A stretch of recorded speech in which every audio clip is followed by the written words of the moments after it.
É, a Patrícia pergunta qual o tempo de colocar kefir até a hora de colocar o coagulante. Normalmente, assim, dependendo da receita, eu deixo até 1 hora, tá? Eu deixo até 1 hora. Por exemplo, tem receitas aqui que eu preciso de uma quantidade de leite um pouco maior. Então, o que acontece? Eu tenho que refrigerar o meu leite, porque eu não consigo ter essa produção de um dia. Porque senão, se eu fizer em pequenas porções, não é vantajoso comercialmente para mim. Então, eu agora vou começar, nesse leite, a introduzir o meu kefir refrigerado. Fazer essa experiência que eu aprendi nessa discussão lá. E aí eu vou ter que aprender em termos sozinho, né? Botar uma pequena quantidade, ver qual foi o resultado, botar um pouquinho mais de quantidade, ver qual foi o resultado, exagerar um pouquinho para ver qual a besteira que eu vou fazer. Então, quer dizer, por eu ser pequeno, eu tenho, não sei se eu tenho, não, acho que eu não deveria, porque o prejuízo é maior, mas eu tenho essa facilidade de possibilidade de errar. Primeiro que eu tenho uma família que ama queijo, então não tem erro. Deu errado no mercado, já era, né, mano? Então, deu errado no mercado, a gente vai comer. Só se, né, graças a Deus, a gente não tem nenhum tipo de contaminação, é só uma questão de paladar, de estética, né, e por aí vai, mas a gente come. Agora, normalmente é de 1 hora, 40 minutos, que a gente chama de pré-fermentação, antes de colocar o coagulante.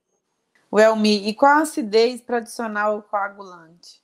Isso a gente estava discutindo um pouco tempo atrás, que eu acredito que posso estar equivocado, mas o kefir ele vai acho que até 3,8.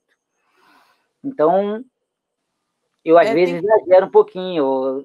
Como eu disse, essa receita que eu faço de massa pré-cozida, massa dura, eu boto um kefir, se não estiver chegando a isso, tá bem perto, entendeu? De 3,8. Então é bem ácido. E no final não fica, Felipe?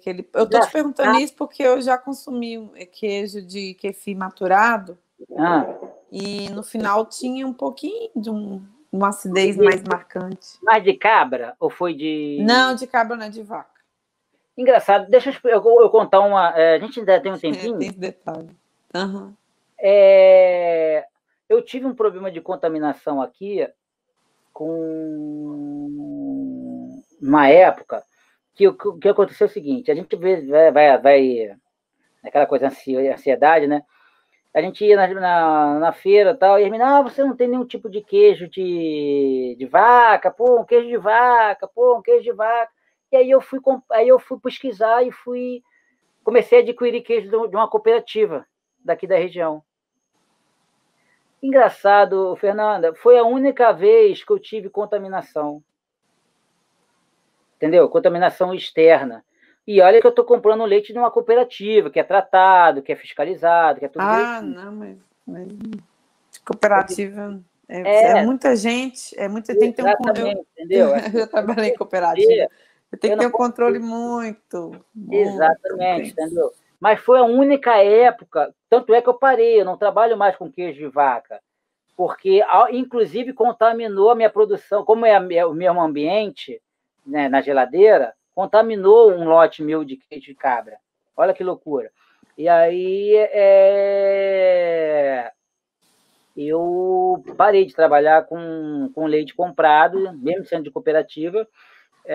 Então, quer dizer, eu adicionava cloreto de cálcio, porque era um leite pasteurizado. Então, foi a única época que eu tive contaminação. Não sei se eu não acredito que seja por causa do leite, mas a gente tem que estudar isso, porque às vezes também não, né? A gente não sabe. Então, eu acredito que foi por causa disso, mas não fica. O seu é diferente também, né? Cabra com vaca, o leite é diferente, a estrutura é diferente. A gordura do leite da vaca, que é maior.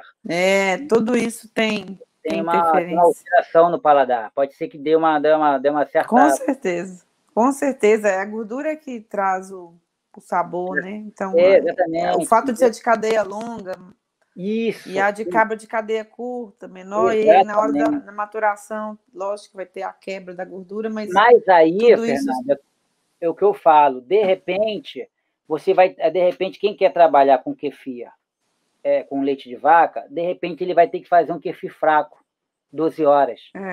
Você está entendendo? E é isso que eu falo, que voltamos... Não, quando você falou de 72 horas, eu já pensei nesse produtor que faz, eu conheço, porque são poucos, eu conheço 3 produtores que trabalham com kefir, é você, esse aqui de Goiânia, e a de São Paulo, que é a Carol, que eu conheço assim, não conheço de lá, mas da Bela Fazenda.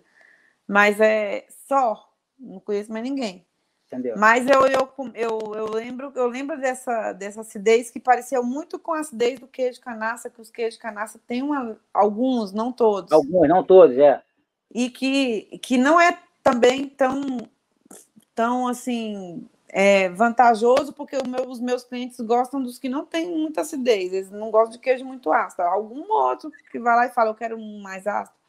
Mas tem alguns que tem essa daí, lembrou muito, sabe? Aí você falando dessa questão aí do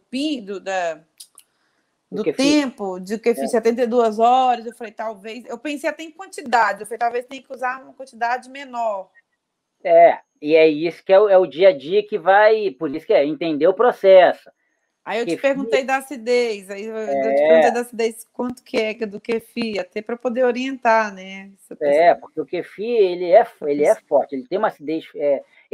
porque é o seguinte, ele trabalha... o kefir trabalha em temperatura ambiente. Ele não é um processo... Ele não fermenta o leite refrigerado. Se o kefir for para refrigeração, ele não vai tornar o leite fermentado. Ele vai parar o processo, ou parar ou diminuir, de tal maneira que vai se tornar longa o processo de fermentação do leite. Então, é um produto que trabalha em temperatura ambiente. Então, se a temperatura ambiente for 40, ele vai ter que se estabilizar ali em 40. Então, o kefir de uma temperatura ambiente de 40 graus é diferente de uma temperatura de 32. É diferente de uma temperatura ambiente de 21 graus, 22 graus. Entendeu? Então, isso tudo, o produtor, ele vai ter que entender. Entendeu? Quando é inverno, eu coloco mais kefir no meu queijo do que quando é verão. Porque no verão, com 12 horas... Temperatura influencia. Exato. Então, quer dizer, no verão, aquele kefir que está ali, mesmo escondidinho ali no cantinho escuro, que o kefir gosta de ambiente escuro, ele vai estar pegando a temperatura de... Aqui, às vezes, é 36 graus à sombra. Então, ele vai estar ali trabalhando, ali se estabilizando, controlando tudo que tem que controlar, 36, 37 graus tranquilamente. Ele sabe trabalhar assim. Mas o resultado como fermento, aí que você tem que entender, bota mais, bota menos, vamos ver qual entendeu? E aí fazendo, observando e anotando.